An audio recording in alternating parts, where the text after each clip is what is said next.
Τώρα.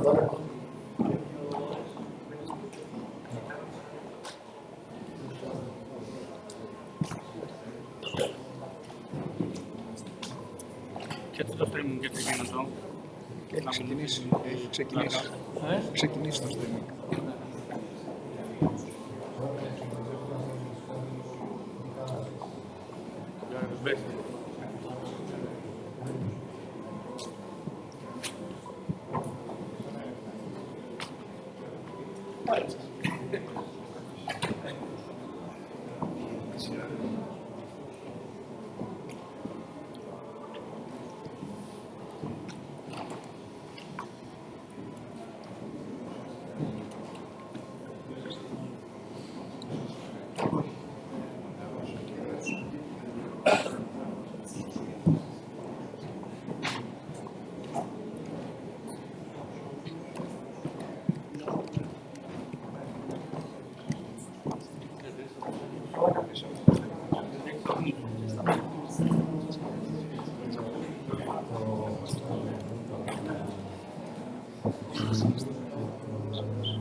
So, good afternoon, ladies and gentlemen. We are entering the second part of this opening presentation, which has to do with real-life demonstrations. So, I'm going to take the opportunity to navigate through this new Danaos development. And currently, you are looking at the enterprise, and this is the base, and this is where your vessels are now. And this information is coming from various sources. For some of your vessels, there are vessels here which they have very fancy onboard systems, like Danaos, like Mallorca, like Kima. This particular vessel is getting Kima, so we collect information every sort of second from the position. Other vessels, they just have the noon reports. Other vessels, they have just the security, the petrified reports. So you see vessels presented on the map with information coming of different sources. And what we do is we apply methodology in order to integrate this information in a vessel-specific manner in order to present it on the map. And of course, as you can see your current positions, you can easily see your vessel openings, meaning this is where your vessels will open, meaning the last employment leaving them. So, on waves, you can define special dashboards like maps, which are very familiar to shipping, and you can see information like that. And if you search for a particular vessel, you can go to vessel handler, and if you right click here, you can see the first user-defined dashboard. This is what Mr. Prokopakis likes to see. Information is coming straight from our server in the office. This is the vessel picture, this is your master picture, this is the chief engineer picture, this is your crew list, this is your benchmarking. For that, I am using Peter Canelo's mic, the CFO of Ericsson. And this is what he wants to see. He wants to see that the vessel currently is under voyage on Hadron. This is the accumulated cash in the accounting department, the running cost. This is the time charter equivalent made, $10,000, and while the market is at $32.5. And if you move, let's say, 1,000 days backwards, at that time the vessel was in voyage number 2, 2010. The market was $32,000, and here the vessel was making $36,300. So these are dashboards which you can build any way you want. Okay? And if I go back,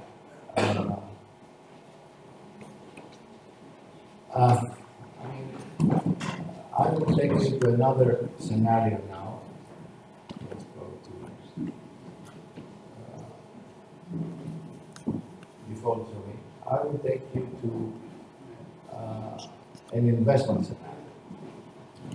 Danaos has developed an investment module not because everybody is investing nowadays heavily in ships and they want to do investment analysis, but now in a hectic market, shipping companies, they do sort of investment scenarios projecting the next year and a half in terms of cash flow or profit and loss in order to see if they can make their obligations. And in this particular scenario, I have chosen that in order to show you, first of all, the usability issues, and secondly, to show you the integration with Ernst Young, which I'm afraid Mr. Atikouris is getting late, so he will come at the end probably of the user presentation. So here, we made the use to sort of record for every vessel, and here I have a scenario of a heavy vessel, to record your expenses. And your expenses can be recorded like that. And since the system is aiming to the management, here you have the option to input data in that fashion. You move the graph like that and like that. And if you save that, your expenses could be updated. This is very fancy. So this is very fancy for your CFO or your managing director. This is the way to do it. And if you go to the break-even, as the investment is currently for 2017, in order to make break-even on the EBITDA, you require a time charter equivalent of $5,014. And the confidence to achieve that is 59.75%. This is out of data collected from Ernst Young. They do Monte Carlo analysis in terms of that. And exactly the same applies to the break-even profit and loss. Here, in order to make break-even profit and loss, they require $8,465. and the confidence for that is, to achieve that is 41%. If I refresh the scenario with data, the expenses I have modified in the previous window, you will see that will change. And you will require, if I move to the top,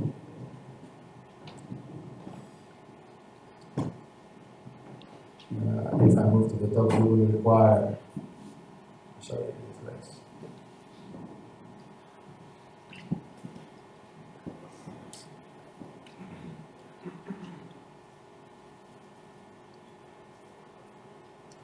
Typically, these things do not work. So if I move it down.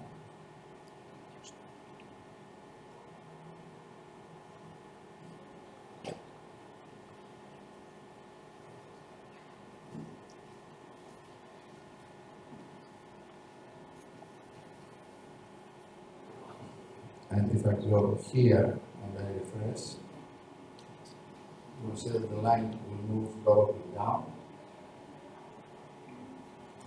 So I require, I have changed 17. It went here, 4,750, and of course the confidence will be increased. So this is the tools that the web device is giving you in order to be user friendly. And if I move now let's pick up the second before. Let's move up to an estimate scenario.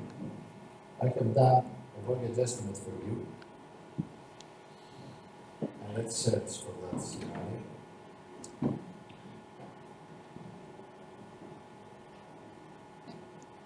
Search. And pick up this particular one and plot the voyage.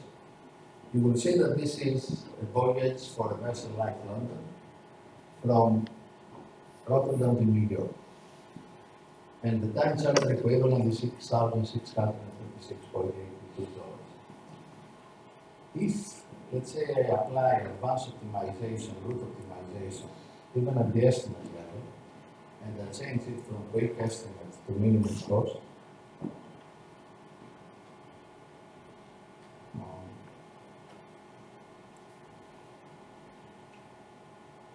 and save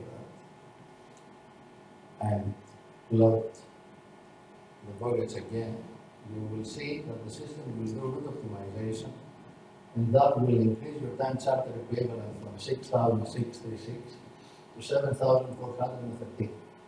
This is how much money, $700, $800. This is how much money you can make out of an optimal routing, avoiding and optimizing second zones, evaluating time and the difference in fuel cost. And believe me, you have to negotiate with your charterer for hours to achieve this $800. And this is how sec optimization is by far better than the weather optimization. And of course, when it comes to this technology, here you can have maps which are Google Maps, or can be navigational maps, and you can zoom in there, and you have real nautical maps to see what is really happening. And of course, just navigating you around and showing you different scenarios, you can easily click on, you see that this charter here is in navigation, and here I have raised another user-defined wizard, and if I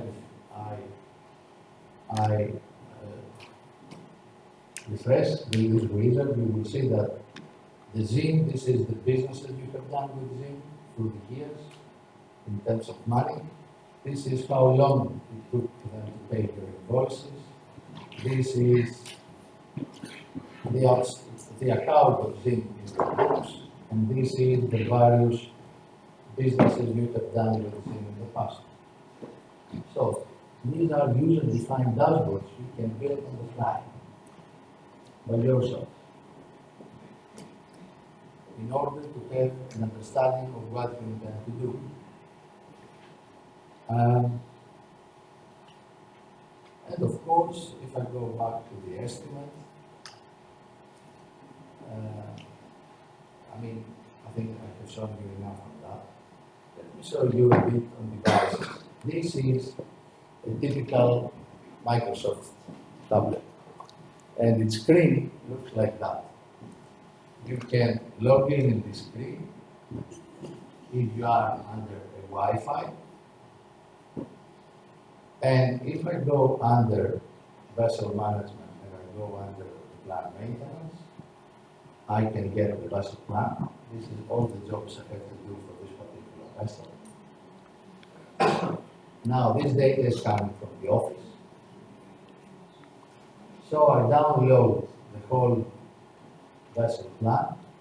Obviously, going down to the engine room, definitely I cannot have Wi-Fi. So I work offline. And if I go and say this job is done, and I go and click here, I can update what I have done. And here I can attach a file. Let's say this file. I can take a photo myself, take a photo. I put it right here. Take a photo and add to show. And here you can write comments. And if he taps back, this is his report on the plan. So this is how these devices can help you do the job on board. And this is the typical standard Danaos plan maintenance system on board the vessel of this device. And obviously these devices can give you much more functionality. Like what? Let's go back.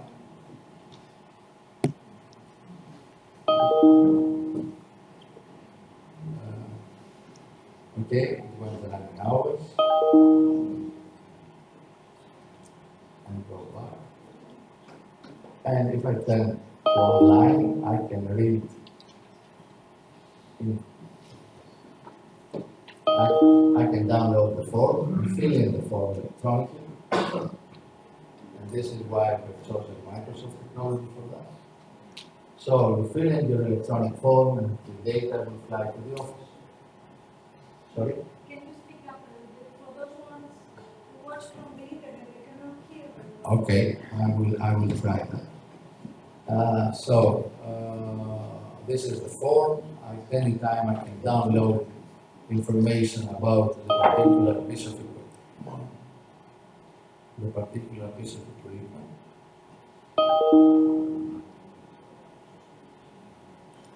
Let's say I want to see.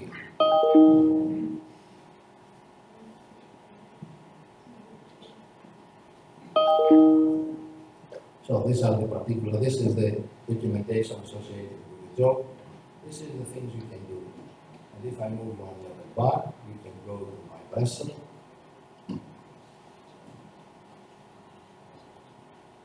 And here you can go to any piece of equipment, you can pick up a drawing.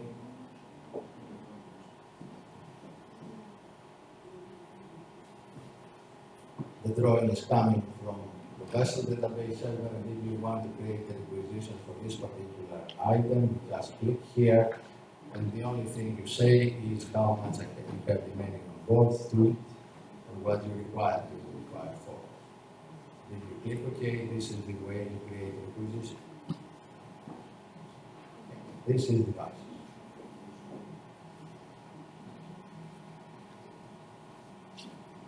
And this, I can take a lifetime here demonstrating. Sure, a small question. You need to have a small database for tablet or is everything? It's everything is at the vessel server or at the office server. Yeah, but when you are working offline, You save locally. Every device has a small hard disk, and you save locally. And when you synchronize, when you get Wi-Fi, you synchronize to the you office. will have or install Exactly. For example, we want to migrate from current Danaos 12.5 to this straightforward, it's exactly the same version. Other thing is with just show us a drawing with their parts and their position numbers. So how will That task has to be performed. Okay, so that would be very useful. having the database with your spare parts already built in, if you currently have in your database the drawing number and the drawing number and the item and the item number of the drawing, we apply OCR on the drawing. So our people in India or in Greece can do a vessel if you have a complete database for spare parts, can do a vessel, it will take them 2 to 3 weeks to do electronic drawing. If you have a database of spares, We have a database done for all the vessels in India or newer vessels done in-house, and same logic which Danaos is using, and for the latest group of vessels which we have on containers is done by Danaos Bees. So that would be straightforward. The second question, if I may, please, is regarding the hardware. For example, we have this surface tablet which is quite fragile. So is there any way to have something stronger so that people can recognize the oil on it? on the tablets, in terms of prototype tablets, I mean, there is a certain box which you can put the tablet in, and this makes the tablet applicable even for tankers and working on deck. So if you get that box, I think this is the practice. If you get that box, your tablet can be like type approved to work even on areas where. And one more, since we are now in progress of testing the barcode application on one of our vessels with Danaos, the question is there a chance that this tablet can be used reading the barcode without having any more extra piece of hardware? This is another challenge because this tablet is using optical recognition. It takes a photograph of the barcode and tries to recognize. Your current barcode reader is using infrared, which is much more accurate technology. So, what I'm saying is, yes, you can use these devices in order to do barcode reading, but it's not that accurate as the infrared for the time. Because iPhone has addition. You can put addition to it when you have a infrared reader. Also, you can have it on any tablet. So that's what I. So is that going to be offered by Danaos completely as a package with all what I have mentioned before? We have this technology for almost 2 years. Yeah. I mean, so we can easily package it based on your requirements and deliver a complete solution. Okay, so, any other question? Now,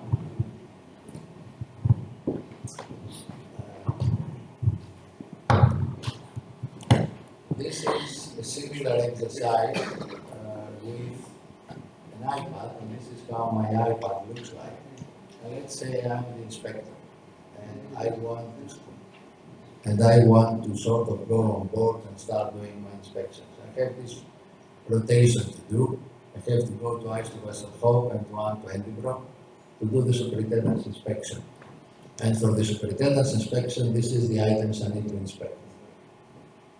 This is what I see on my tablet. And here you can filter by the chapter. And if you go to hull, deck, and machinery and filter, these are the items. If you go to this particular item, you can say, yes, the condition was good. I can write my comments. If you are under Wi-Fi, you can dictate, and the system will write for you. Either other way, you can type in whatever and save it. You can take a photograph, take a photo, click, and I can use this photo. This photo has been attached. I can enter a voice memo, whatever I want to say. And by clicking OK, I'm done. If I go back, I can enter jobs to be done, defects, and I can report my defects without getting my inspection. And save. And this is the way that we do the inspection. And before you go back to the office, your report has been prepared automatically and collected from the office. So this is devices and what devices can do. So this is a small tour on Danaos new technologies. And I trust that you find it exciting. At this point, I'm done. I would like to pass to the next speaker. It's Mr. Yannis from Danaos Shipping, who's going to give us more details on how Danaos Shipping uses data acquisition and reporting and analysis.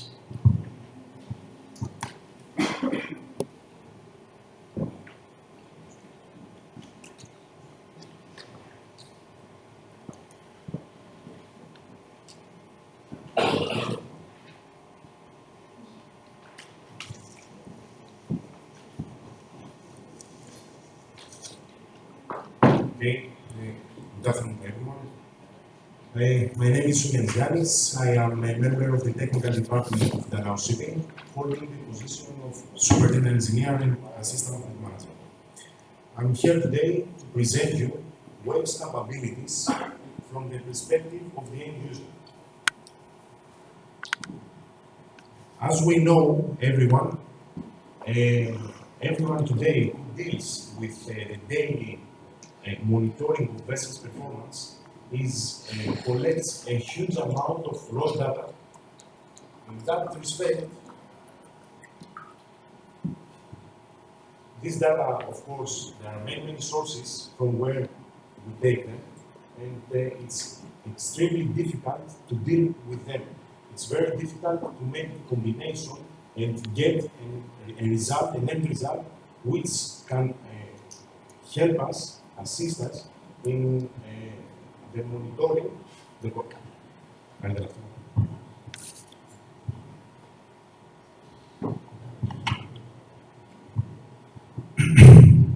Okay, better now. Well, as I said, there are a number of data which we get at the office. That's why what we need is to have the technology as an ally in order to evaluate this data and get the optimum results. Here comes WAVES. WAVES is an advanced, innovative program which gives us the opportunity to make that step. It uses applying sophisticated maritime-specific algorithms, in which we have incorporated all the technical knowledge as well as the experience of Danaos Shipping, which is a leading company in the shipping business. Better to start to make things start from the beginning. The first step is data visualization. The capabilities we have, what WAVES gives us, is we may plot a lot of graphs for the data we get at the office. For example, RPM of main engine, or for example, main engine load, draft, weather reports, wind reports. All the data can be plotted. We get them at the office, and they can be plotted in a way that is very very nice reports, in a way that finally, as you can see also here, the superintendent engineer may have a clear view of what goes on board his vessel. There are a lot of options in a way of the combinations we can do for plotting in terms terms of time, there are multiple axes data. We can present the data in multiple axes. There are filters which we may apply, and we can also use get the final result in terms of interpolation and so on. This is an interface which is user-friendly enough. However, it's something that we can find it already in the market. The point here is to go one step forward. What we needed from the technical point of view at the technical department was to not only get the data and make all these the graphs and the good pictorial view of the data, but go one step forward. This step starts from that point. First of all, here you can see Mr. Tedosiou showed you earlier the map. This is a maritime specific map. We can see where our vessels are at every time. There are the first essential data, such as port of departure and the forthcoming port of arrival, the times, and all this. Next step in the map, we can see war risk areas. We can see the ECA areas, and also what is important for us is that we can have an indication of any vessel's stoppage at any time. Next point here is the program menu. This is new thing. This is we have the ability here to have a look, an overall view of our vessel. It can be used from from the lower level up to the top management level, and under this tree there are a lot of information, from very simple up to very complicated. For example, at this going to the voyage info, we may see the noon telegrams or the departure arrival telegrams of the vessel. The next tab with crewing gives us the opportunity to have a look at every time, know who is on board, who is the master, who is the chief engineer, and also some additional tools which are very important, like the retention indices or the rating of our crew. As you may see here, in that slide. Next thing are various KPIs like EOI, like the speed deviation, which are in our daily routine. We calculate KPIs every day, and here they are concentrated. We can have a quick view. Next thing is OPEX. At that tab, this option can give it's much better for management level to have a view how our vessel goes in terms of the actual budget versus the budgeted at the beginning of the year, as well as some benchmarking from the market, which comes from various consultant firms like BCG or like Drury. Deviations from these deviations from the benchmarking or what we have already budgeted is concentrated in a table, and it's very easy looking for the user.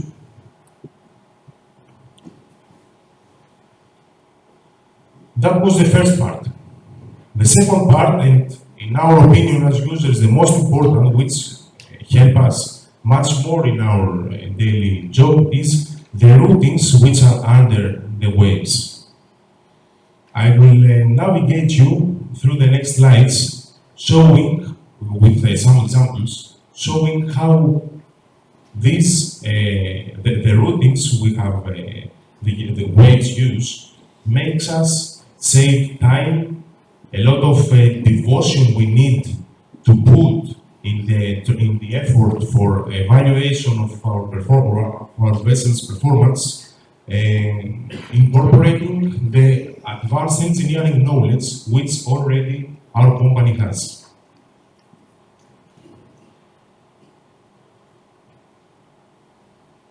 I will start with propeller efficiency. This is a tab where we can see there are information about how the vessel runs in a specific time, how heavy our vessel runs, and anyone who is an engineer may understand better. Is my vessel running heavy or light? What is the sleep? What is the sleep first? What is the dead sleep compared with shock test from vessels sea trials? What are the RPM I have and what I expect to have? So this tab can give me a very first view of how my vessel operates. Going further, all this data we get are concentrated and can be shown in a second tab, which can give me the benchmark.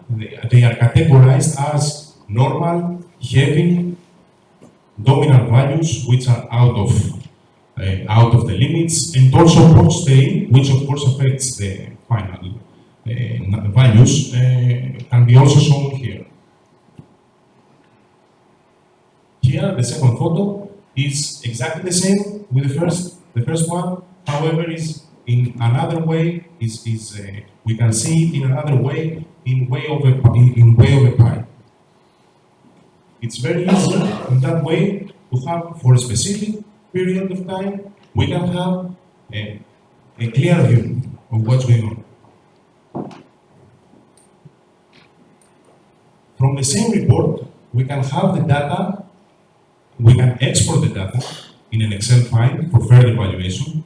And of course, there is the program gives me the opportunity to have it concentrated in that way and gives me an alert about when I have something which is not normal. It gives me the direction where I have to check, what I have to check. So it makes it much more easier. This is the way we save a lot of time, because as you understand, this is in the daily, having pure data, you cannot do it. The program makes the filtering and gives you the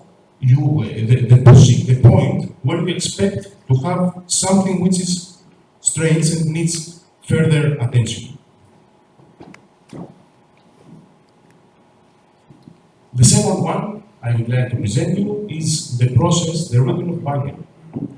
As a company, we have an extensive bunkering control system, which includes bunker surveys on boards, either announced or unannounced.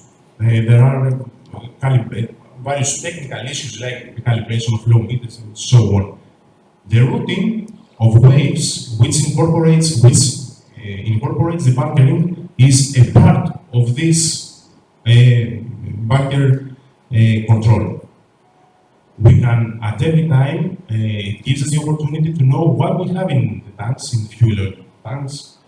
We can insert, I will show you a little bit later, we can insert the analysis, so we go again one step forward. We don't stay at the PTN, but we have the actual data from the analysis, from laboratory analysis.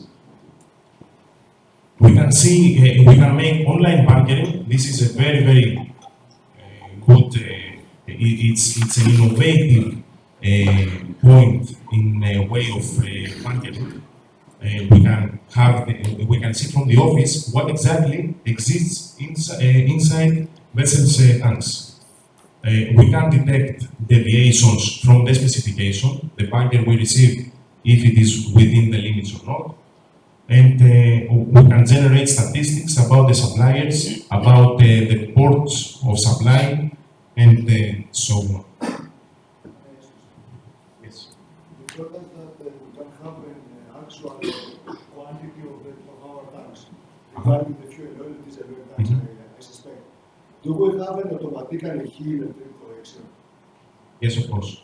So we have We can. we have entered inside our tables and automatically we have these results. Yes, there is this automatic correction, not from the system, but the data we put inside. The data are taken from the measurements from on board the vessel.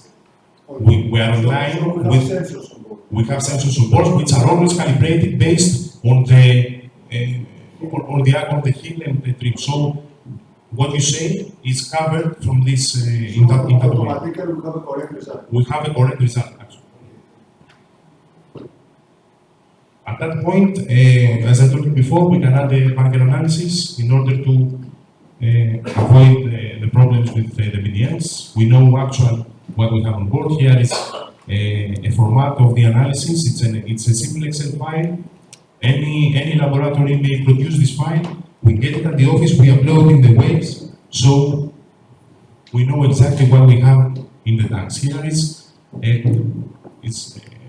complete report showing various bunkerings, various bunkers, and as you can see, when a value exceeds the limit,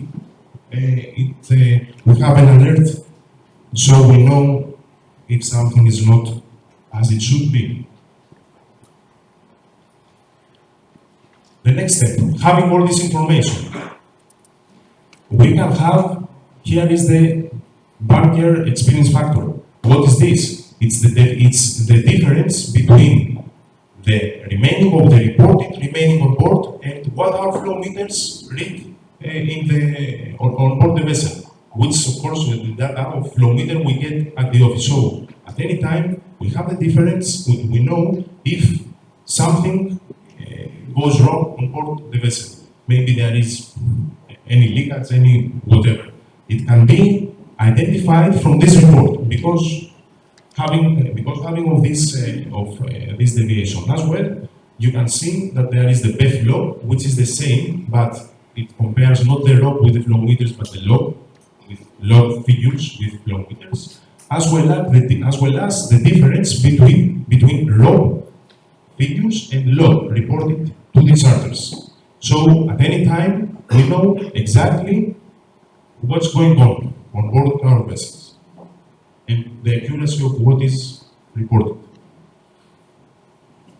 Having all this data for the bunkers, it gives us the opportunity for monitoring of the fuel consumption. Everyone, I think, understands the classical importance of this of monitoring fuel consumption on board the vessels. We get the data from acquisition software and hardware. All the routines run behind, and also in combination with Hypercube, which later I think you will have a better view about this one. We come here and all these factors are combined, having a better look of what is how the consumption of the fuel is the accuracy of the reported fuel consumption. This accuracy can be confirmed from the following two slides. The first one is this one, where we can see the expected, the theoretical consumption versus the actual consumption versus what I expect to get from Hypercube. This graph, the values we get are taken from every day. On the other hand, the next slide, we have a comparison about the actual consumption and the theoretical, what I expect to get. This, you can see that it's a constant, it's a continuous reporting at every single time for the selected period. So any deviation, which may happen for any reason, we can see. We can see the difference between the two graphs. If anything goes wrong, I can exactly find it at the graph.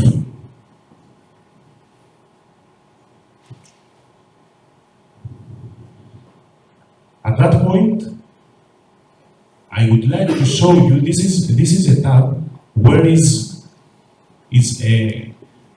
we have include all the data which are essential for a quick view of how my vessel goes. We have the BCS is the deviation between actual and theoretical, what I showed you before. The actual consumption of my vessel, the power, what is the power penalty, what is the draft the vessel sails, speed through water, wind. As you understand, all this data is one more thing, sorry. In the vertical axis, if we scroll, we can have a concentrated table, a table which concentrates all that data. So with a quick view, we can have a more than good picture of our vessel, which show us how things go and give us the opportunity to do any correction it's necessary. Now, next routine is power management. We selected to show you this one because, as everyone knows, SEP is an obligation from IMO. Every vessel has an energy efficiency approach, and everyone through these manuals has given to the vessels the specific instructions needed to follow and get to be compliant with that regulation. However, nobody may know what really happens on board the vessels. Does it work or not? We are not capable to do that, having the data just in a picture. It needs further evaluation. And this is done by that routine. We can see the load profile of our diesel generators. We can have an efficiency index and a criticality index, which actually means how my diesel generators, on which rates they operate most in the normal as per maker operational range, or below or more of that. Also, I can see for how much time we operate at that vessel, at that load. And also, what is the efficiency? How much of the nominal, how much power consumption I have on board versus the nominal. So, am I in a critical range or not? This is the point with that routine. Second, the last one I would like to show is the emissions routine. With that routine, EOI is calculated automatically. SO2, NOx emissions are calculated based on the data we get from the vessel. There are a variety of graphs which can be generated in terms of the emissions versus the fuel consumption, the sulfur of the fuel I use, the cargo we have in the loaded on the vessel, and it gives us the opportunity to make many combinations and get the results. The data we get for EOI and the other emissions can be calculated either on yearly basis or on annual basis. Last thing, of course, because of matter of time, we have not included all the routines which are under the waves. There are much more. Some of them, very important, is the weather routine. We have we have the option for either legs or routes to see what is the actual weather our vessel face. We can make combinations in the graphs and the data we get for similar vessels or vessels which are under the same route. We can categorize the weather, the weather rates, and many other options. Second is the steam management.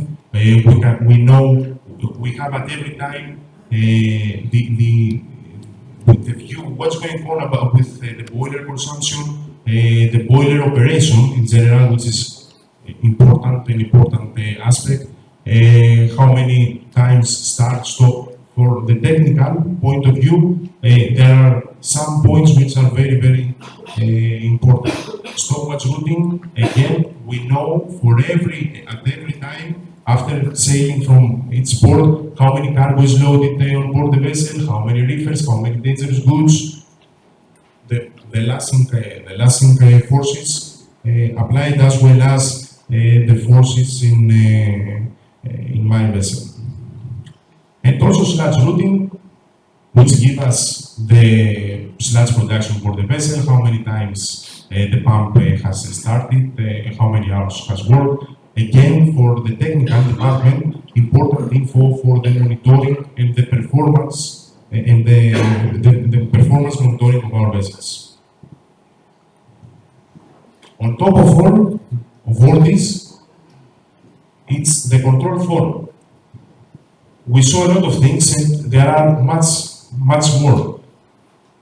It's very difficult, even with this program, to know, to check every day what's going on. That's why there is control forum, which actually is an alert linked with the InfoGate also.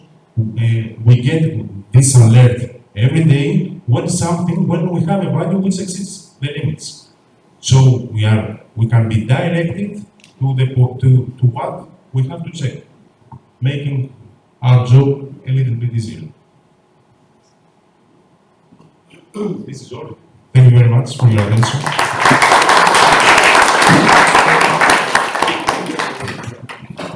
Thank you very much. I have been at Danaos 12 years. This is my 6th or 7th user meeting, and we usually did not invite our Danaos shipping to talk, because people think, this Danaos, so they say good things. But I think this time, through those two presentations earlier in the morning, day-to-day, you saw really an implementation, a real-life implementation of sound business practices. Everybody knows that Danaos Shipping is a very well-run and a very well-respected company, well-organized, and here is why. You can see. Together with them, we developed this software, this mechanism, which got awarded for the first time, and we are ready to share their experience and their guidance with you to get the same software, the same principles applied to your companies.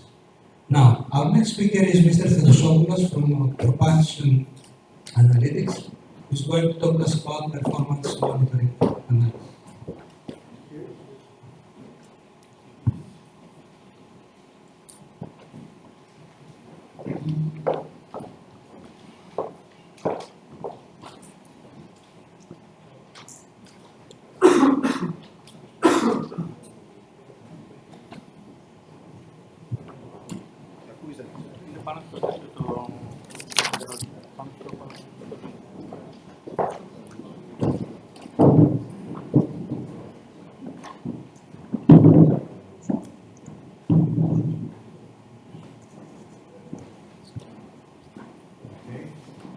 Can you hear me?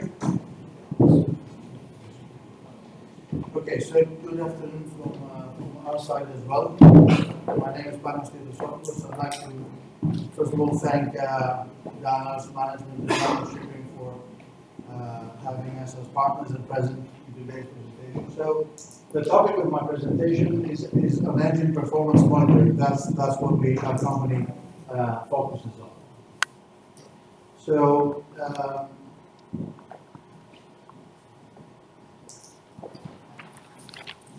technology doesn't help you. Maybe it's on.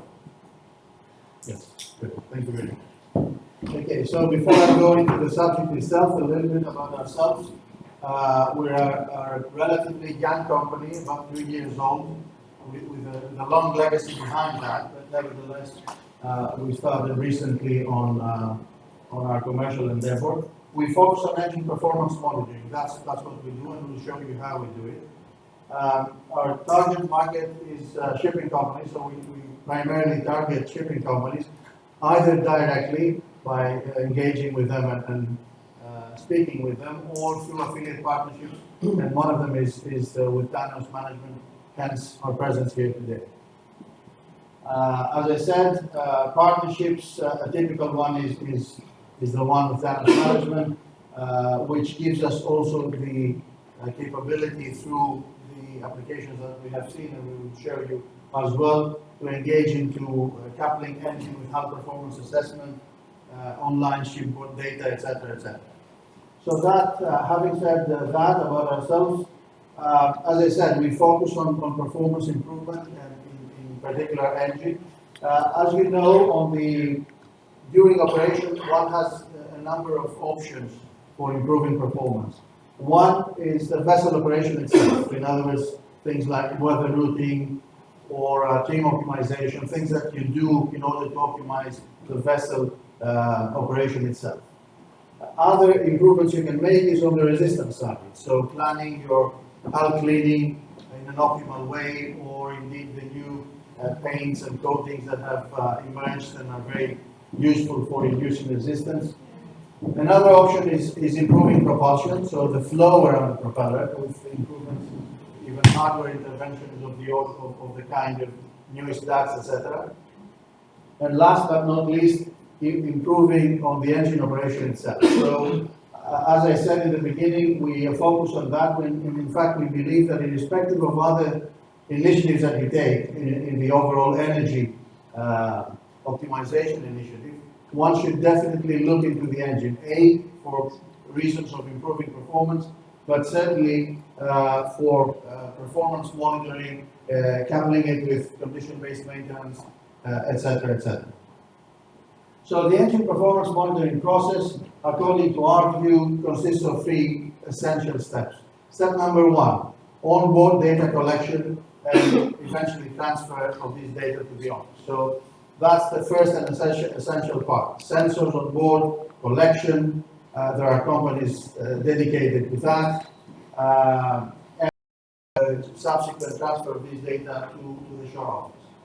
The second step is the analysis phase. So one collects measurements, but in order to draw some conclusions, we heard Yanis earlier describing how a shipping company actually goes through the process of analysis.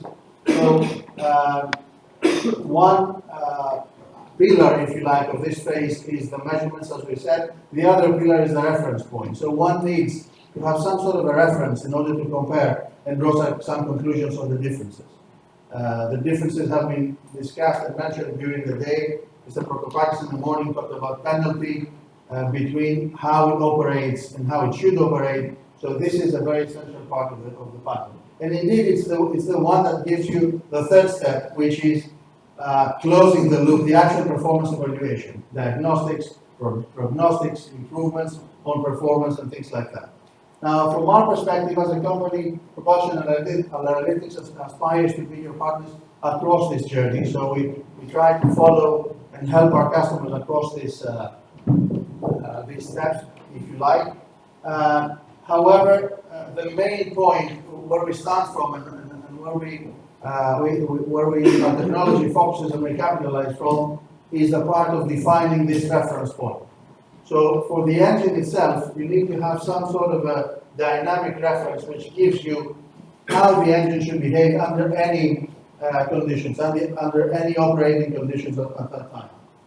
Now, in order to do that, that's where we come in. As I said, that's the core of our technology. And the way we do that is we have an engine simulation model which we custom fit every time ourselves for each particular engine that we let's say we cater for our customers.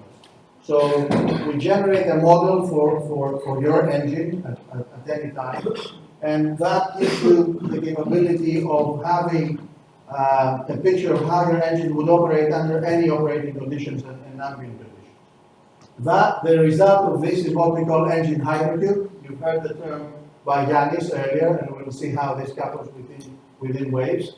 An engine hypercube is a software that provides, as I said, the expected engine performance under any combination of operating settings, ambient conditions, fuel types, etc. So that's why I called it earlier dynamic. At any combination of conditions that you might be operating under, our software can tell you how your engine should operate.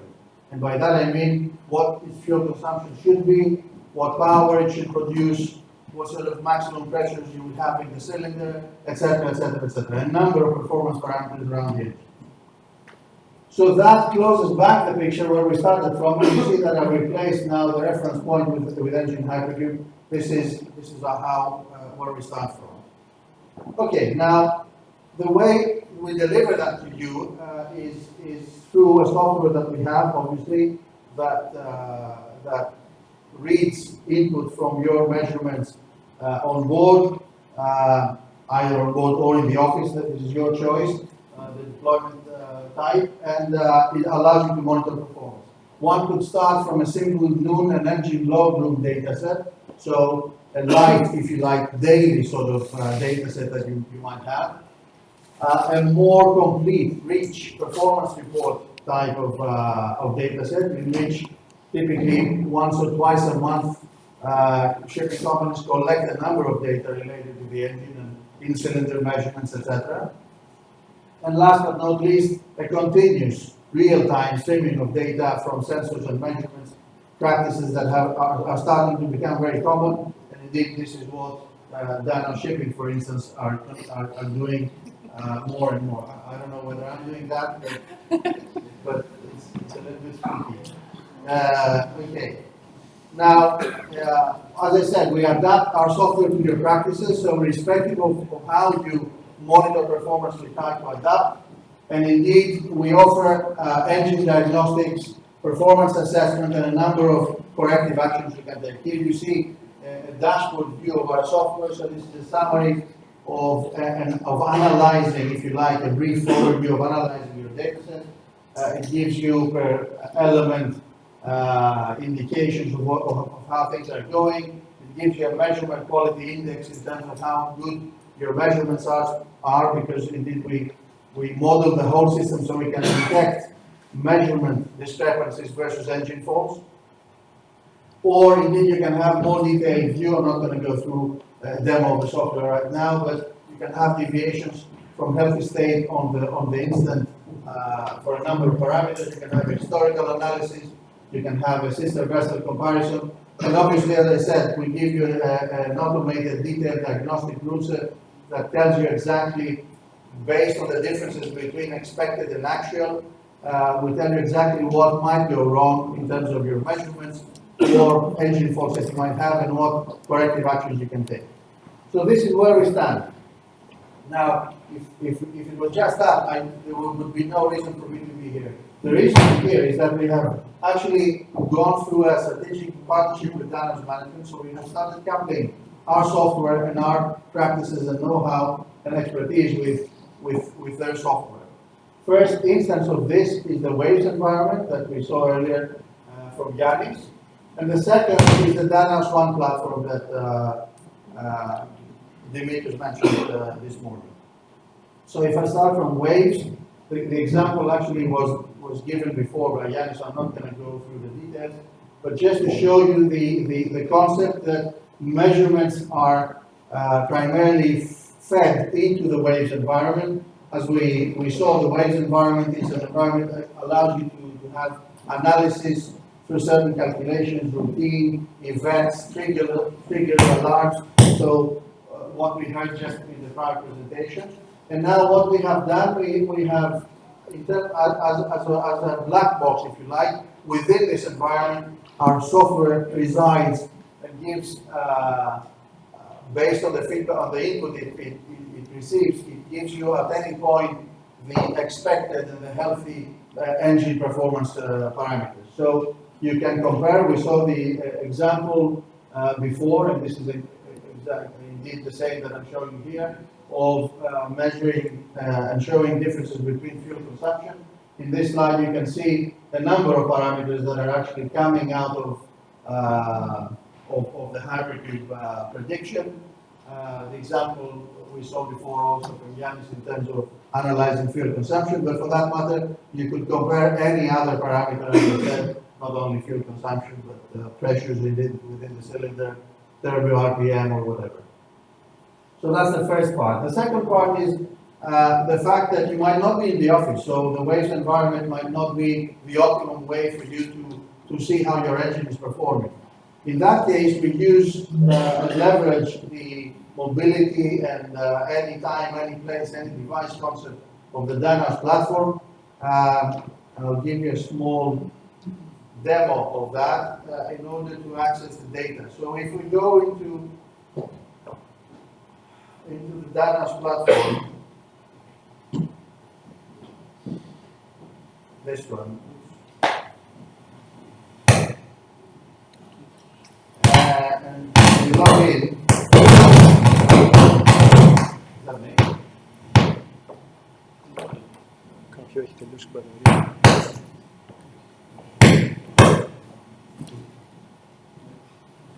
So we log in,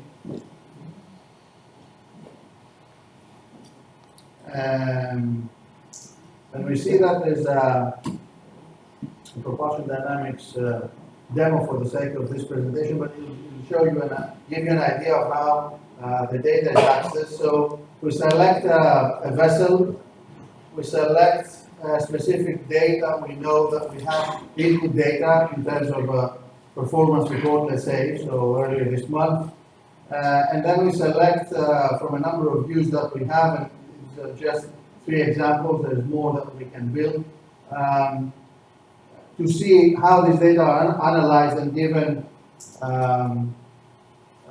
for you to view over the web. So this is again, as I said, a first dashboard analysis of a number of things, the measurements, your load diagram and where you're operating at the moment, the measurement quality index, which tells you how good your measurements are, fuel consumption data, CO2, and then possible faults and issues that you might have with certain elements of your engine. Cylinders, the green ones are okay, yellow ones might have an issue, turbines, compressors, etc. Another view that you can have more detailed is, as I said, the operating points, and you can see how where you're operating in terms of your load diagram, or for instance, where you are on your compressor map, to understand how your engine is operating at any time. Again, the difference between expected and actually shown. And also, from now on, we go into further detail. Here we see differences between expected and measured for a number of parameters for the cylinders. I don't know whether you can see, but it says compression pressure, maximum pressure, etc., etc. Turbochargers, air filters, air coolers. So what is the tick mark green tells you you're okay. The arrows tell you that you're going in the wrong direction, either up or down, and there are and give let's say intelligence and useful conclusions to your data. So from big data to smart data, if you like, in order to absorb, filter out the noise first of all, and secondly take it through a process that an analysis phase that through a physical process model gives you at the end of the day a number of useful benefits in terms of diagnosing faults and minimizing downtime of your engine, reducing OPEX, hence optimizing performance, and relevant, if you like, benefits of improving, reducing emissions, saving fuel, as well as capacity to predict what-if scenarios. And with that, I'd like to thank you very much for your time and attention, and I remain at your disposal for questions.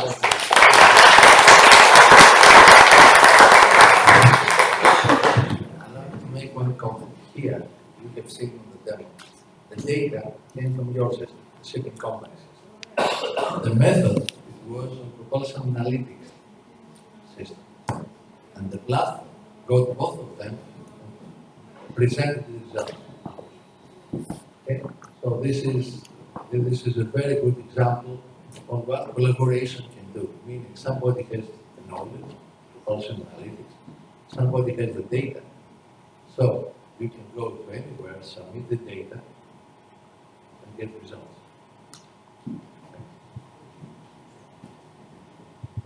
Okay, and our pleasure to invite Dr. Rokos again to share with us his further experiences and feedback from using the map.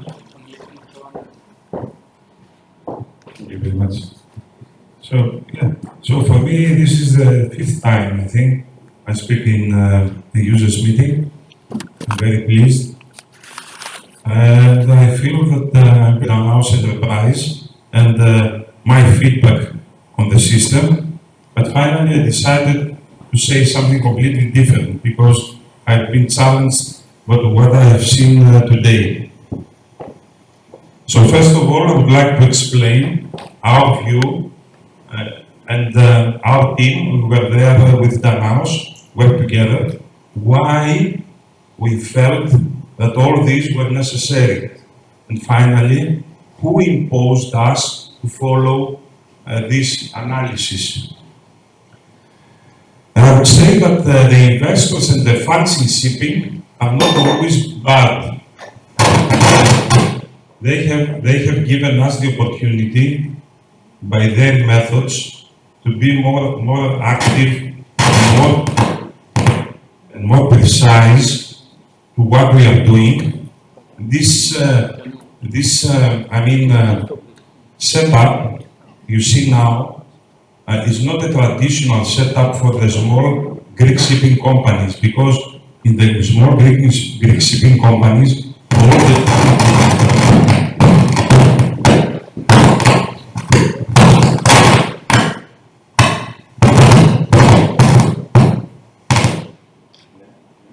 Κάνει 5 δευτερόλεπτα. Κάνει 5 δευτερόλεπτα. So, in the small Greek shipping companies, all these things maybe are not necessary, because most of the people working in our companies, they know all the data by heart.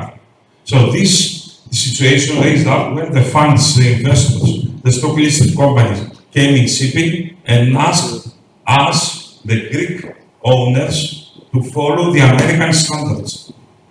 And they gave us the idea that we should be under scrutiny every day, and we should present our results almost on a daily basis, financially, technically, operationally. So we try to evolve our systems for purely data to visual, because the investors understand pictures mostly. They do not understand numbers other than reporting. So we tried all together to solve problems of the financial module, to, let's say, to follow the standards of GAAP, SOX, IFRS, budgeting and reporting. And finally, I see here that not only we succeeded to do that, but we succeeded also to present in the way the investors want. And the investors want simple pictures, fully understandable. This is the first thing. The second thing is that we have tried to depict what was on board through our superintendents, our visitors on board, what's going on board. We have tried together all these years to create a system, we called it Superintendent's Inspection Report.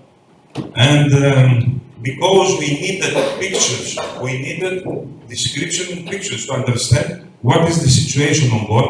I can assure you that many times the people in the office had completely different idea with what was the situation on board. We felt that the ship was fully painted, fully accommodated, and when we visited the ship, we have seen a different picture. So this was very useful, and we tried hard to succeed, and now I feel that we have succeeded this level. The commercial module, which we have it as a voyage estimator, operation. We try to improve a lot of things, to understand what is the situation on board, what is the situation during navigation. Now things are going much easier because now things are going in a financial way, meaning estimation, budgeting, and then post-fixture. This is how we work now. We have budget for everything. We have estimation for everything, and we try to minimize cost, and we try to benefit out of this. And this is actually the scope of the software program of an ERP.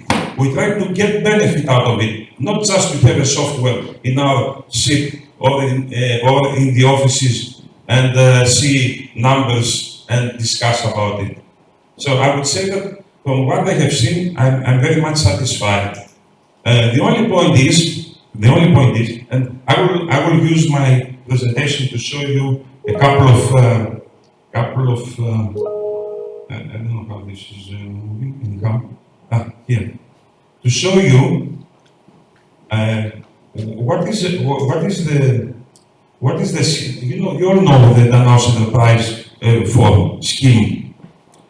If I had to present what I've seen today, the visualized, system to our staff in the office or on board, they would be embarrassed. And I think that Danaos and the shipping companies should create a roadmap how our people will reach this level.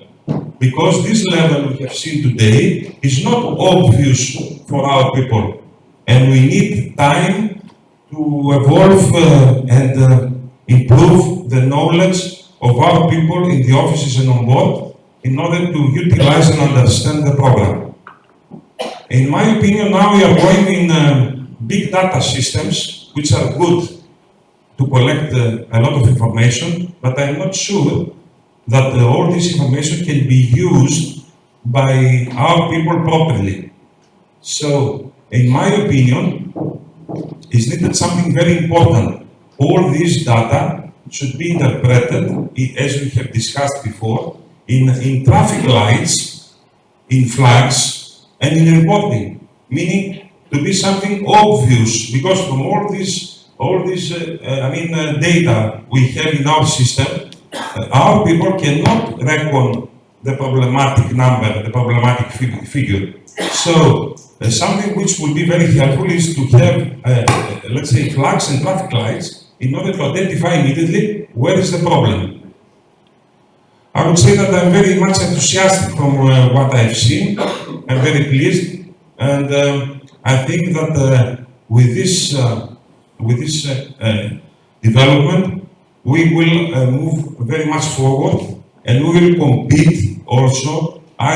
Even we are, let's say, family companies, we will compete the big ship managers who manages a lot of ships. This is a very challenging issue for us. Thank you very much.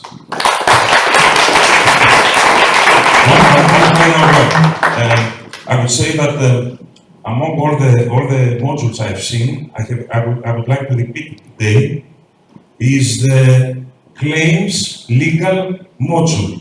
We spend a lot of money for claims, crew claims, cargo claims, stevedores damages, which are not recorded in the OPEX. Are not recorded in the OPEX. It's something completely different. So we need to develop this program, and we need to follow up the claims. Thank you very much again. Organization already developed a claims module according to constant instruction. And anybody who wants to join this development team, feel free. Thank you, Dr. Rokos. And our next speaker is our colleague, Mr. Stelios Dimas, Business Development Director of Danaos Peripherals, who is going to talk to us about the new Danaos framework.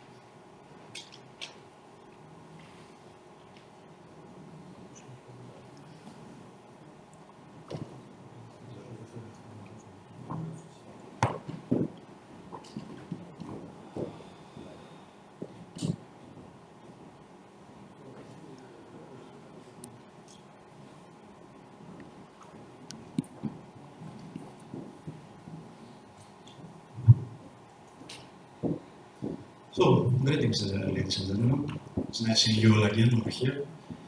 In the few past years, I had the privilege to demonstrate to you our Danaos approach towards mobilization of your daily communication needs using Confocate on the go. Today, we're going to speak about the next step. Our Infocate on the go has provided you all these years with constant connectivity with your office, using any mobile device available, and has enriched constantly with new features like approval, access to company filing, and push mail notifications. However, for all the good that it did, it was still an on-the-go solution. There were times that as professionals, we needed something more.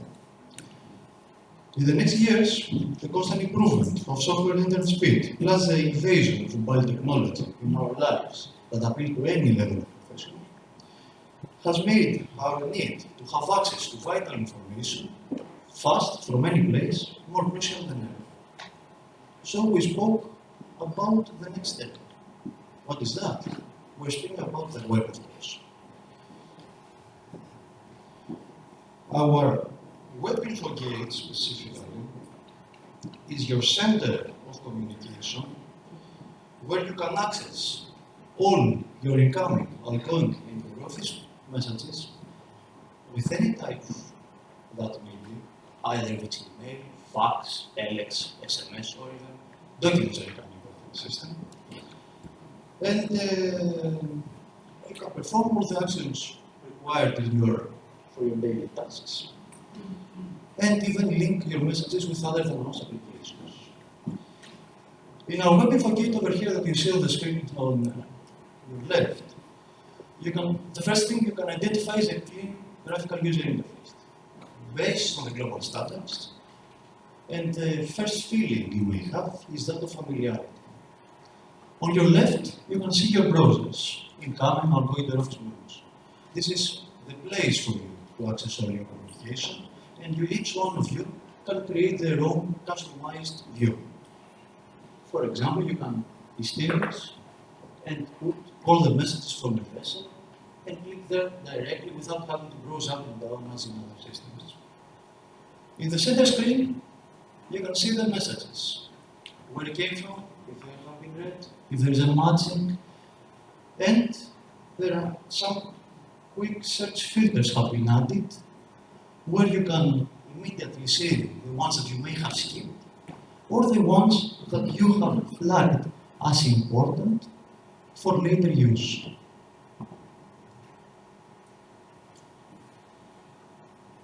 On the top of the screen, you can see the quick search, where you can very easily locate a message using your message number, or perhaps a criteria in the subject or the body of the message. And you can also expand the view, which you can also have on the top of the screen over here, which in the group of philosophy of the Danaos, you can see which of your colleagues has read the message, who has put a message in the filing and when, and even the procedures. For those who are not familiar with our Infogate, in the procedures you can see literally everything. Who has printed the message, who performed an approval, made a comment, and the action is stored for follow-up reasons in the procedures location. The message editor has been redesigned. You can see here how clean the interface is. You can open multiple tabs, and if you wish to check, to return to the browsing of messages, you can minimize it, and you have this easily recognizable icon to remind you that there are still some messages pending. Also, the location is fixed, so you can very easily browse through other messages and copy-paste information without ever losing scope. Sorry about that.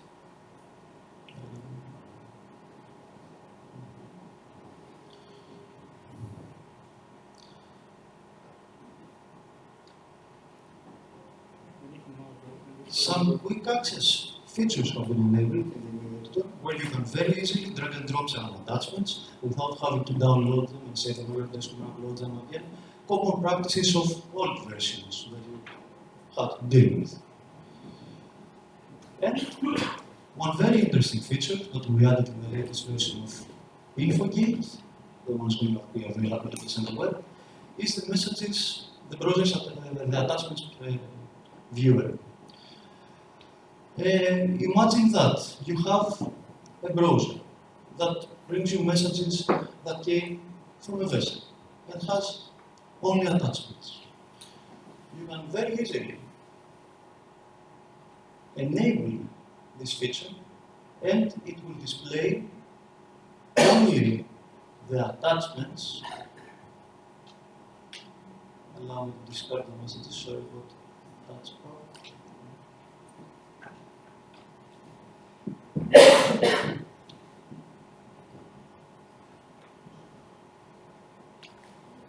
Okay.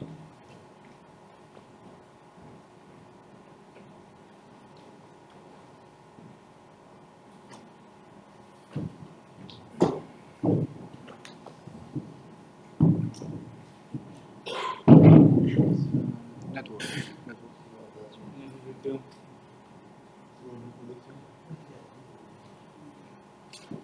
One minute, please allow me to log in again to my profile, sorry about that.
File server is No accessible. it covers an online presentation. You remember with Bill Gates, right? Correct. Sorry about that. The idea here is that you will have access to the attachments, to the preview of the attachments, at the specific version, the images, where you can select them, sort them out from multiple messages. They will be added to the clipboard of the screen, where you can either use them to import them and include them actually in a new message, or add some additional tags in order to characterize these images and put it in the file in the company filing and have them linked perhaps with other Danaos applications or have them in the folder of the vessel. So, at the specific level, this is the things that we have covered on the web InfoGate. We estimated in the end of 16 to cover most of the basic functionality and be able to provide a more full version for you. Thank you very much for your time. Just a question. Sanjay, you mentioned that you cover the InfoGate web page. What about the other modules of Danaos? Mr. Theodosiou is All the Danaos modules are getting on the web. Is there any time frame? I mean, current version is web enabled. The 12.5 version is web enabled. And we have it on the web. And I hope by the end of the year we will have the first version. But I mean, porting 500 customers to the web version, it will take another year. What about the accounting module and the basic module of Danaos web-based? Something Short of end of the year, this is the idea. I mean, we had, we changed all our technology on the website. I mean, the technology was chosen, was broken into two, so first we go about the drawing board and the base center. On the cloud, there is no standard. So you have to count on the server background in order to move 500 customers to the new technology. at least one milestone of just to By the end of the year, I think at least the accounting will be ready much faster.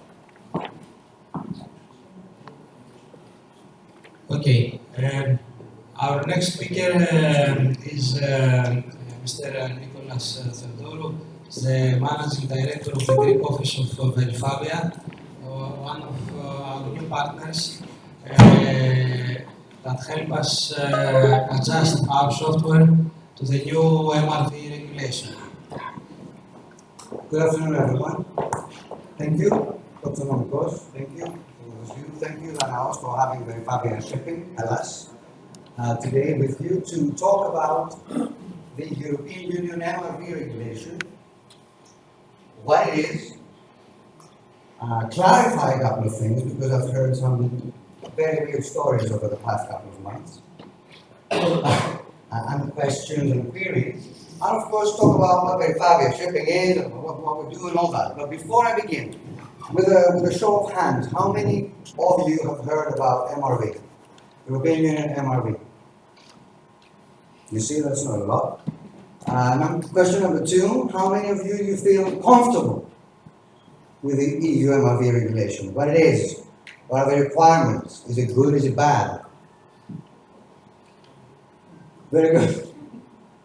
So, let's start not from Verifabia Shipping and what we do, which we will see as we go along, but let's start with the EU MRV regulation and figure out what the hell this beast is, and whether it is a beast actually, or whether it's something easier.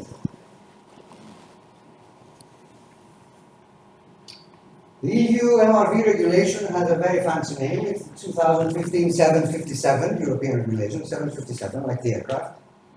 And it came in force in July 2015, with the first sort of hard deadline being August 2017. 3 letters, an acronym, MRV, M for monitoring, R for reporting, V for verification. Aviation also has an S, which means surrender. Shipping doesn't have an S anymore, but we'll see how we're going to manage that. What is surrender, by the way?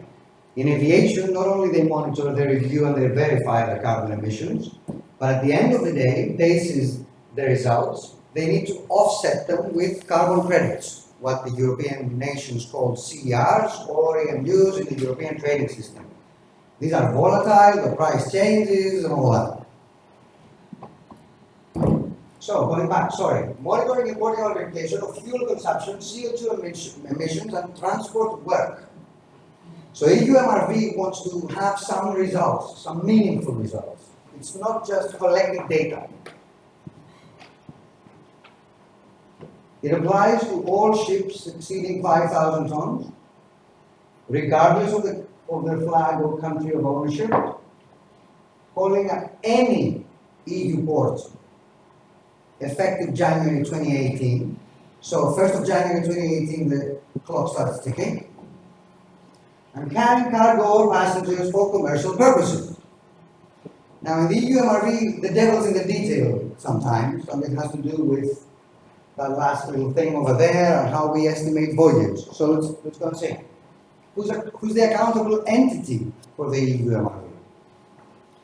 So the accounting entity is every ship. And each ship must develop its own monitoring plan, irrespective of the company that has the complete total monitoring plan for its vessels. Its vessel has to develop its own monitoring plan. Monitor and report its emissions and activity data. Have its emissions report independently verified, Verifabia Shipping, independent accredited verifier. Carry on board a doc, another doc, a document of compliance for the EU MRV. How does the EU MRV process work? Timeline-wise. Well, we are sort of like before there, right? So what shipping companies do now, what ICT operators do now, is they become MRV ready. And there are many reasons to do that.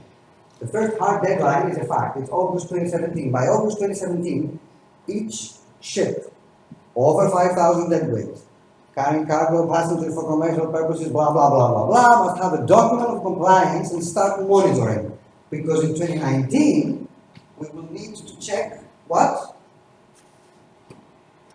Oh, come on. What do we need to check in 2019? all the data of 2018, right? Because 2018 is the first year that we're going to start monitoring.